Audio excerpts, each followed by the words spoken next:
नमस्कार दोस्तों, स्वागत है आप सभी का आपके अपने चैनल पे। दोस्तों, अभी मैंने देखी आदि पुरुष, जिसे हम मोस्ट अवेटेड मूवी कह रहे थे, जिसका इंतज़ार सभी को था, और वो मूवी मैं भी देख कर आया हूँ, आदि पुरुष।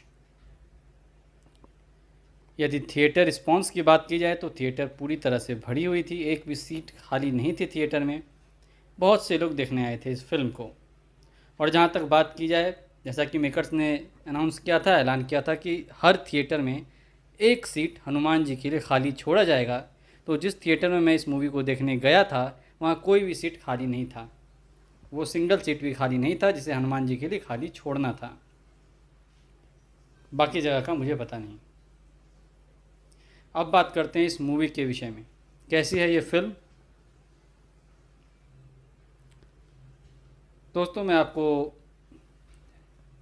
कुछ पंक्तियों में कहना चाहूँ तो यही कहूँगा, ये फिल्म आपको पूरी तरह मज़ेदार तरीके से टॉर्चर करती है, शुरुआत से लेकर अंत तक। आप जैसे मूवी को देखने बैठोगे, 5 से 10 मिनट के बाद आपके मन में ये ख्याल आएगा कि ये फ़िल्म जल्द से जल्द ख़त्म हो जाए और हम थिएटर से निकल जाएं बाहर। ये फिल्म लगभग 3 घंटे की है, जो पूरी शुरू से अंत तक आपको टॉर्चर करती है, आपको मानसिक प्रताड़ना देती है, और आप थिएटर में आंख बंद करके सोने को मजबूर भी हो जाते हो। अब आप सब कह रहे होंगे मैं बहुत कड़े शब्दों का प्रयोग कर रहा हूँ। बिल्कुल सही है, मैं बहुत कड़े शब्दों का प्रयोग कर रहा हूँ, और ये मूवी, ये फिल्म, ये डिज़र्व करती है। ये अब तक की सबसे ख़राब पेशकश की गई है रामायण की। इससे ज़्यादा ख़राब तरीके से रामायण को नहीं दिखाया जा सकता है। बल्कि रामायण तो है ही नहीं इस मूवी में, मैं ये कहना चाहूँगा। शुरुआत से अंत तक रामायण की सिर्फ एक पतली सी पड़त एक मूवी को पहना दी गई है, जो आपको आदि पुरुष के रूप में देखने को मिलेगी। हर एक कैरेक्टर के साथ छेड़छाड़ किया गया है, हर एक किरदार को पूरी तरीके से बदला गया है। हनुमान जी को एक कॉमिक कैरेक्टर के तौर पर दिखाया गया है। वो समय समय पर हंसी मजाक करते हैं, चुटकुले सुनाते हैं। और मैं तारीफ़ करूँगा मनोज मुंतशिर जी की। आखिर कोई भी व्यक्ति रामायण जैसे विषय को लेकर इतने गंदे संवाद कैसे लिख सकता है? ये भी एक कला है, ये भी एक टैलेंट है जो मनोज मुंतशिर जी ने पाया है। तो उनके लिए तारीफ़ की बात है, उनके लिए तालियां होनी चाहिए। साथ ही साथ इस फिल्म के डायरेक्टर ओम राउत जी, जो अपने आप को राम भक्त कहते हैं, जिन्होंने बहुत सी बातें कही थी। उन्होंने कही थी कि लोग थिएटर से निकलते हुए जय श्री राम का नारा लगाएंगे, जबकि ऐसा कुछ भी हुआ नहीं। आप इस मूवी के किसी भी कैरेक्टर से खुद को कनेक्ट नहीं कर पाते हो। किसी भी कैरेक्टर में आपको वो दिव्यता अनुभूति नहीं होती है। कोई भी कैरेक्टर आपको लगता नहीं है कि वो कैरेक्टर है जिसे दिखाया जा रहा है। ना प्रभु राम श्री राम की तरह दिखते हैं, ना उनके वक्तव्य श्री राम की तरह हैं, ना उनका आचरण श्री राम की तरह है, ना माँ सीता को माँ सीता की तरह दिखाया है। और सबसे जो कहा जाए अच्छे तरीके से और सबसे मॉडर्न वे में रावण को दिखाया गया है। रावण सबसे ज़्यादा शक्तिशाली हैं इस फिल्म के अनुसार। इंद्रजीत को आपने बचपन में एक कार्टून शो देखा होगा, ज़रूर आपको याद होगा, बेन 10। बेन 10 एक कार्टून शो था जिसमें एक बच्चे को, बेन टेनिसन को, एक ओमनीट्रिक्स नाम की घड़ी मिल जाती है, जिसको पहनने के बाद वो 10 एलियन में ट्रांसफॉर्म हो पाता है। तो उन्हीं 10 एलियन में से एक एलियन होता है एक्सलरेट। तो इंद्रजीत को वही एक्सलरेट की पावर दी गई है। वो बिल्कुल उसी एक्सलरेट की, अगर आपने वो कार्टून देखी होगी, एनिमेशन देखी होगी, तो आप मेरे बात से इत्तेफाक करेंगे। इंद्रजीत बिल्कुल एक्सलरेट की तरह यहाँ से वहाँ भागते रहते हैं। इसमें वैद्यराज सुसेन को नहीं दिखाया गया है। विभीषण को रावण नहीं निकालता है। विभीषण खुद ही लंका को छोड़कर प्रभु श्री राम के पास आ जाते हैं। उनके साथ एक कन्या भी आती है। अब वो कौन है इसका वर्णन नहीं किया गया, ये बताया नहीं गया है, लेकिन वही वैद्यराज का काम भी करती है, यानी हनुमान जी को बताती हैं कि लक्ष्मण जी के प्राण कैसे बचाने हैं। बाकी इसमें आपको गिनती से 5 से 6 कलाकार या 7 से 8, बहुत मैं कह रहा हूँ, कलाकार देखने को मिलेंगे। इसके अलावा सिर्फ और सिर्फ CGI कैरेक्टर्स ही देखने को मिलेंगे। तो जो मुख्य बात है इस फिल्म को बनाने के पीछे, जो मनोज मुंतशिर जी भी कह रहे हैं, ओम राउत जी भी कह रहे हैं कि रामायण को नए युवाओं के लिए दिखाना चाहते थे, युवा पीढ़ी के लिए दिखाना चाहते थे, इसलिए ऐसी बनाई। ऐसी कोई बात नहीं है। ये फिल्म भले 2000-3000 करोड़ रुपए कमा ले, लेकिन रामायण तो किसी भी हाल में नहीं है। रामायण के नाम पर एक बहुत बड़ा भद्दा मजाक है। लोगों के भावनाओं के साथ बहुत बुरी तरीके से खेला गया है रामायण के नाम पर। तो यदि आप ये मूवी देखने जाते हो, मैं मना नहीं करूँगा। मेरा काम है बताना फिल्म मुझे कैसी लगी, फिल्म कैसी है। बाकी आपका निर्णय, आपको देखना है या नहीं देखना है, आपके निर्णय पर मैं अपना पक्ष नहीं डालूँगा। तो इस मूवी को देखकर ऐसा लगता है दोस्तों कि जब मनोज मुंतशिर जी और ओम राउत जी ने बाहुबली को देखा होगा फिल्म को, तो उनके दिमाग में ये ख्याल आया होगा कि क्यों ना एक बाहुबली हम भी बनाएं। अब सबसे बड़ी दिक्कत ये थी कि वो राजा मौली नहीं थे, वो ओम राउत जी थे, तो दिमाग में ओम राउत जी वाला उन्होंने लगाया।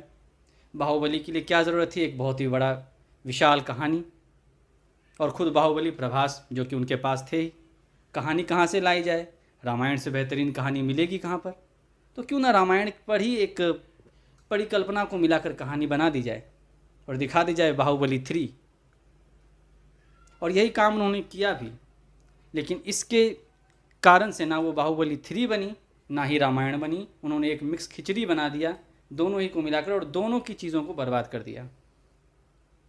तो इतना ज़्यादा गुस्सा या इतना ज़्यादा क्रोध मुझे किसी भी और मूवी को देखकर नहीं आया है दोस्तों, जितना इस मूवी को देखकर आया है।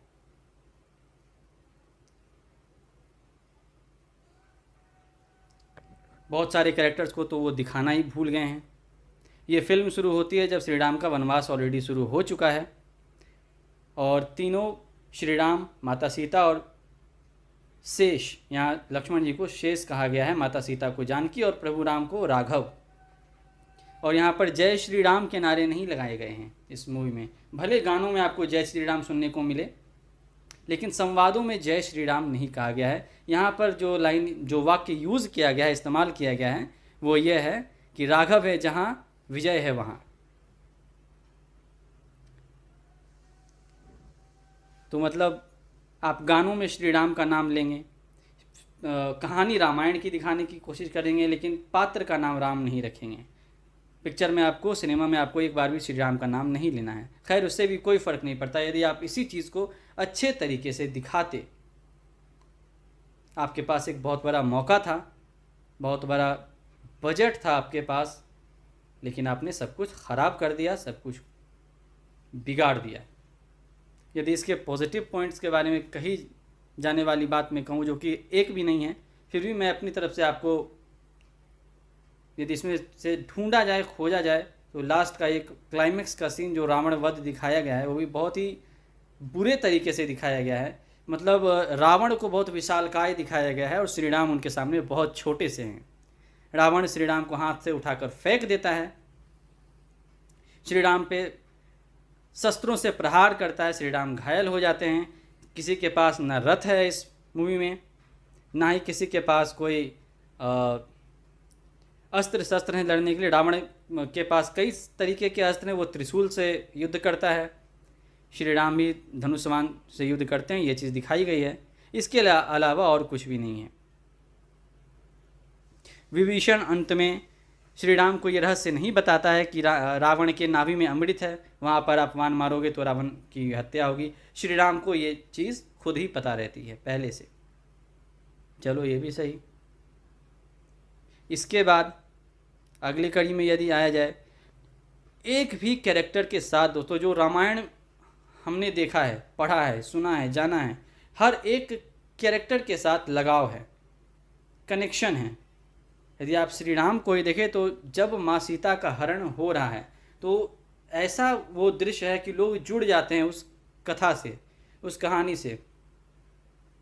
और जितना दुख श्री राम को होता है माँ सीता के हरण का, दर्शकों को भी उतना ही दुख होता है। लेकिन इस मूवी में ना वो दुख श्री राम के ऊपर दिखाई पड़ता है, ना ही दर्शकों को तो कुछ फ़र्क ही नहीं पड़ता है, क्योंकि वैसा कुछ ना म्यूज़िक वैसा दिया गया है जो थोड़ी सी भी पीड़ा उत्पन्न करे, ना कोई सीन वैसे बनाए गए हैं, दृश्य वैसे दिखाए गए हैं जो थोड़ी सी भी वो अनुभूति दे आपको। किसी में कोई संवेदना नहीं, कोई भावना नहीं। इसे हम कह सकते हैं फीलिंगलेस रामायण, भावना रहित रामायण। और रामायण कहना इसके लिए बहुत बड़ा महापाप होगा, झूठ होगा। तो रामायण का नाम कृपया कर इस मूवी से ना जोड़ें। ये एक फैंटेसी एडवेंचर हॉलीवुड टाइप की मूवी बनाने की कोशिश की इन्होंने। इन्हें एक तगड़ी बढ़िया कहानी चाहिए थी जो कि रामायण से इन्होंने ले ली। कुछ बड़े वीएफएक्स डालने वाले चाहिए थे, वो उन्होंने उठाए। बड़े कलाकार चाहिए थे, मैं उन्हें बड़ा नहीं कहना चाहूँगा उनके बारे में कुछ भी। तो जो भी उन्हें करना था उन्होंने कर दिया। और जहाँ तक राम भक्ति की सनातनी होने की बात वो सभी करते हैं, मैं इससे इत्तेफाक नहीं रखता हूँ। मेरे नज़र में ये फिल्म ना ही रामायण है, ना ही रामायण के आसपास से होकर गुजरती है। रामायण के नाम पर एक बहुत बड़ा धोखा है, बहुत बड़ा मजाक है। तो आप यदि इस फिल्म को देखने जाना चाहते हैं तो मन में ये सोच कर ना जाएं कि रामायण देखने जा रहे हैं। हाँ, एक साधारण सी फिल्म देखने जा रहे हैं मनोरंजन के लिए, और वो फिल्म भी आपका मनोरंजन नहीं करती है। ये मूवी इतनी डार्क है, 3D में तो बिल्कुल देखने की गलती ना करें, 2D में देखें, क्योंकि 3D में आपको कुछ भी दिखाई नहीं पड़ेगा। इतना अंधेरा किया गया है हर एक सीन में। लंका प्रवेश के बाद खासकर मैं 3D में ये फिल्म देखने गया था दोस्तों, और बार बार मैं चश्मा उतार कर फिल्म देख रहा था, क्योंकि चश्मे के अंदर से इतना धुंधला, इतना अंधेरा दिखाई पड़ता है कि स्क्रीन पे क्या चल रहा है कुछ आपको दिखेगा ही नहीं सही तरीके से।